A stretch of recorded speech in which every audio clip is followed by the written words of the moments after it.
Hello everyone, आज मैं लेकर आई हूँ होममेड मस्के की रेसिपी। जो घर का मस्का रहता है ना, वो बाहर के मुकाबले में कई गुना ज़्यादा टेस्टी रहता है और इसे बनाना बेहद आसान है और इसे लंबे समय तक स्टोर भी कर सकते हैं। और इसे लेकर आज मैंने दो रेसिपी शेयर की है। पहली तो हम स्वीट मस्का बन जो हम तैयार करते हैं वो, और दूसरी ये है चीज़ी बन। तो उसी को लेकर हम घर पर ही बहुत ही आसानी से इसे बना सकते हैं। पिज़्ज़ा और बर्गर को भूल जाएंगे, इतना ये मज़ेदार और एकदम से सिंपल सी चीज़ से हमने इसे तैयार किया है। और घर पे जो चीज़ें हम बनाते हैं ना, तो उस तो टेस्टी तो रहता ही है, साथ में उसे बनाकर जो हमें खुशी मिलती है ना, वो कई गुना ज़्यादा रहती है। तो इस रेसिपी को आप पूरा वॉच कीजिएगा और जो चीज़ें मुझसे रह गई, यानी मुझे लगता है कि और भी बेहतर हो सकता था, वो सारी चीज़ें मैं कवर करके चलूँगी। तो आप इस रेसिपी को पूरा वॉच करें। तो चलिए बनाना शुरू करते हैं। तो चलिए सबसे पहले मस्का तैयार करते हैं। और इसे बनाने के लिए सबसे पहले हमें चाहिए दूध की मलाई। 5 से 6 दिन की ये दूध की मलाई है। अगर आपके घर में दूध की क्वांटिटी ज़्यादा आती है ना, तो 3 से 4 दिन में ही इतनी दूध की मलाई जमा हो जाएगी।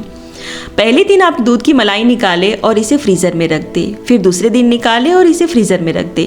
आप इसे इस तरह से फ्रीज में ना रखें, वरना दूध की मलाई जो है वो ख़राब हो सकती है और फूग लग सकती है। अब एक बर्तन ले और इसके अंदर 1 चम्मच दही डाल दे और सारी दूध की मलाई इसके अंदर डालकर अच्छे से इसे मिक्स कर ले। और मिक्स करने के बाद बस 2 घंटे के लिए इसे बाहर छोड़ दे। आप इसे फ्रीज में ना रखें, बस बाहर ही इसे छोड़ देना है। 1 से 2 घंटे में बहुत अच्छे से सेट हो जाएगा और इसका टेस्ट भी ना बहुत अच्छा आ जाएगा। तो इसे छोड़ देंगे। 2 घंटे के बाद ना ये देखिए बहुत अच्छे से सेट हो गया है और पूरा जो बैटर है ना रूम टेम्परेचर पर आ चुका है। तो यहाँ पे मैंने ले लिया है वुडन का बीटर।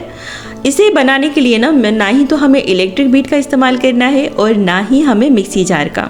तो बस एक ही डायरेक्शन में आप इस तरह से फेंटेंगे ना, तो दूध अलग हो जाएगा और जो मस्का है ना वो भी अलग हो जाएगा। बिल्कुल आसान रेसिपी है। इतनी जल्दी ये मस्का बनकर तैयार हो जाता है ना, मानो जैसे बच्चों का खेल है। तो ये देखिए बन गया मस्का और वुडन में ना मस्का बिल्कुल भी नहीं चिपकता। तो अब हम क्या करेंगे, इसे निकाल लेंगे अलग से बाउल में निकालने के बाद ना अब आप इसे ठंडे पानी से वॉश कीजिएगा। नॉर्मल पानी से अगर वॉश करेंगे तो मस्का फैल जाएगा। तो आप ये जो फ्रीज़र का पानी होता है बिल्कुल चिल्ड, इतना ठंडा पानी से इसे 2 बार वॉश करेंगे तो बहुत अच्छे से निखर कर आएगा और अच्छे से सेट भी हो जाएगा। तो ये लीजिए घर पे ही बन गया बहुत ही टेस्टी, बाहर से कई गुना ज़्यादा बेहतर हमारा मस्का। तो ये जो मस्का बना है इसे रखेंगे साइड पे और इसको लेकर हम 2 बहुत ही टेस्टी रेसिपी बनाने जा रहे हैं। तो उसकी प्रिपरेशन भी हम कर लेते हैं। तो सबसे पहले हम बैटर तैयार करेंगे। तो यहाँ पे एक पैन में मैंने 1 बड़ा चम्मच ऑयल को गर्म कर लिया है। अब हम इसके अंदर डाल देंगे बारीक चॉप किया हुआ ऑनियन, गाजर और शिमला मिर्च। 2 मीडियम साइज की ऑनियन थी और 1 मीडियम साइज का गाजर, और शिमला मिर्च यहाँ पे मैंने लिया है 1 छोटी साइज का। अब इन सभी चीज़ों को अच्छे से हमने भूनना है 1 से 2 मिनट। जैसे ही 2 मिनट इसे भून जाए, पानी जो इसका सूख जाए, इसके अंदर हम टमाटर भी चॉप करके डाल देंगे। और 1 मीडियम साइज का टमाटर था वो मैंने लिया था। अब हम इसके साथ साथ मसाले भी डाल देते हैं। जाएगा सबसे पहले आधा छोटे चम्मच हल्दी पाउडर, 1.5 चम्मच यहाँ पे मैंने लाल मिर्च का पाउडर इस्तेमाल किया है। नमक डाल देंगे टेस्ट के अकॉर्डिंग। अब हम इसके अंदर ऐड कर देंगे पेपरिका और ओरिगानो। अच्छे से डालने के बाद इसे मिक्स कर लेंगे। और मिक्स करने के बाद अब हम इसके अंदर डाल देंगे चीनी। तो यहाँ पे मैंने 1 चम्मच भरकर मैंने चीनी इस्तेमाल किया था और अच्छे से मिक्स करेंगे। और ये जितनी भी सब्जियां हैं प्रॉपर अच्छे से कुक हो जाए तो इसके अंदर थोड़ा सा हम पानी ऐड करेंगे, तकरीबन 3 चम्मच के करीब। और पानी ऐड करने के बाद गैस की फ्लेम बिल्कुल स्लो कर देंगे और इसे ढक देंगे 1 मिनट के लिए। 1 मिनट के बाद ये प्रॉपर जो सब्जी है अच्छे से कुक हो चुकी है। तो अब इस स्टेज पर हमने क्या करना है, इसके टेस्ट को बढ़ाने के लिए अब हम गैस को बंद करेंगे। और गैस को बंद करने के बाद ही हम इसके अंदर टमाटर केचप ऐड कर देंगे। और केचप ऐड करने के बाद अच्छे से इसे मिक्स करेंगे। 1 बड़ा चम्मच भरकर मैंने केचप इस्तेमाल किया है और ये बन गया हमारा साल्सा सॉस। ये जब ठंडा हो जाए तो एक बार आप इसे मिक्सी में चला दें, अदरवाइज़ आप इसे ऐसे भी इस्तेमाल कर सकते हैं। तो फिर चलिए पहले हम स्वीट मस्का बन तैयार कर लेते हैं। उसके लिए मैंने ले लिया है डेयरी मिल्क और डेयरी मिल्क को हम अच्छे से मेल्ट कर लेंगे। अब यहाँ पे ले लिया है मैंने बन और बन को हम बीच में से कट लगा देंगे।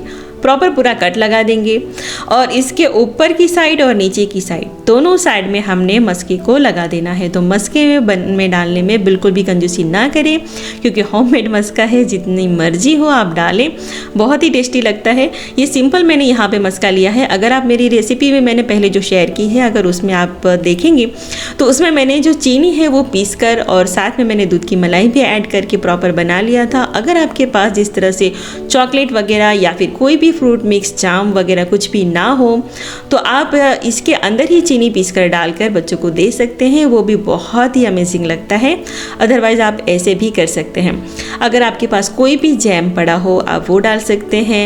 एप्पल जैम भी अगर आप डालना चाहें तो डाल सकते हैं। उसकी रेसिपी भी आपको मेरे चैनल पर मिल जाएगी, अपलोडेड है, आप वहाँ जाकर चेक कर सकते हैं। तो देखिए इस तरह से दोनों ही साइड में मैंने चॉकलेट लगा दिया है। अगर आप डेयरी मिल्क ना हो तो आपके घर में चॉकलेट सिरप हो तो आप उसका भी इस्तेमाल कर सकते हैं। बच्चों को ना ये रेसिपी बहुत ही ज़्यादा पसंद होती है और कभी भी आप इन्हें देना तो मना बिल्कुल भी नहीं करेंगे। तो होममेड रहेगा ना तो ये आप इसे बिल्कुल आराम से दे सकते हैं। तो ऊपर भी मैंने थोड़ा सा बटर लगा दिया, यानी कि मस्के को लगा दिया है और ऊपर से थोड़ी सी मैंने चॉकलेट से गार्निशिंग कर दी है। तो बन गया है हमारा स्वीट चॉकलेटी मस्का बन। तो है ना बिल्कुल ही आसानी से बनाना, सुबह का नाश्ता हो या फिर कभी भी बच्चों को भूख लगे तो आप इसे दे सकते हैं। तो कट कर ले, अब हम इसे देखिए सर्व कर लेते हैं। तो ये हो गई हमारी पहली रेसिपी स्वीट मस्का बन और इसी मस्के को लेकर हम बनाएंगे नमकीन यानी कि चीज़ी बन, वो भी बहुत ही अच्छा बनता है। तो चलिए पहली रेसिपी हमारी कंप्लीट हो गई है, इसे रखते हैं साइड पे। अब हम बनाते हैं चीज़ी बन। तो इसे बनाने के लिए ना हमने बन ले लेना है और बन को इसी तरह से हमने बीच में कट कर लेना है। कट करने के बाद हमने ढेर सारा मस्का इसमें लगा देना है दोनों ही साइड पे। और मस्का लगाने के बाद जो हमने साल्सा सॉस तैयार किया था उसे हमने इसे लगा देना है। तो आप चाहे ना तो साल्सा सॉस दोनों ही भी साइड में लगा सकते हैं। यहाँ पे मैंने साल्सा सॉस बस एक ही साइड में लगाया था। तो अब मैंने बताया था ना कि जो जो चीज़ें मुझसे रह गई है मैं आपको कवर करते चलूँगी। अगर आप दोनों ही साइड लगाना चाहते हैं तो भी लगा सकते हैं। यहाँ पे मैंने वन साइड में सिर्फ मस्का ही लगाया था। अब हम इसके ऊपर सब्जियां डाल देंगे। तो यहाँ पे मैंने ककूम्बर, गाजर और शिमला मिर्च डाल दी थी। आप चाहे तो टमाटर और ऑनियन भी डाल सकते हैं।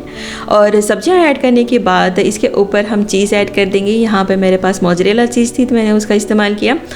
अगर आपके पास मोज़रेला चीज़ नहीं है तो आप प्रोसेस चीज़ का भी इस्तेमाल कर सकते हैं, उससे भी ना टेस्ट में कोई भी फ़र्क नहीं आएगा।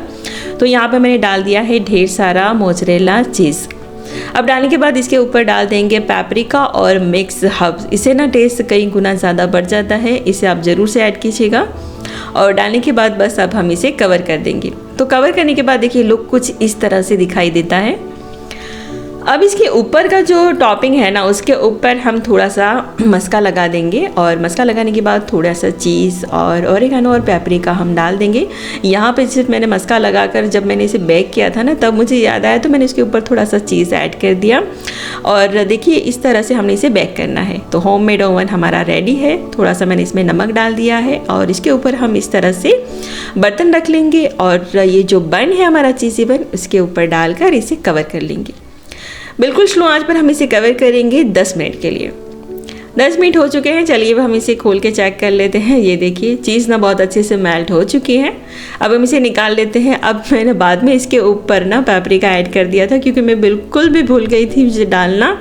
और बस डालने से ना देखने में बहुत अच्छा लगता है और उसका टेस्ट भी ना बहुत अच्छा आता है पेपरिका डालने से। ये देखिए दूसरा है ना, इसे मैंने प्रॉपर सारी चीज़ें डालकर ही मैंने इसे कवर किया है। तो इसे मैं छोड़ देते हैं 10 मिनट के लिए ताकि अच्छे से ये कुक हो जाए।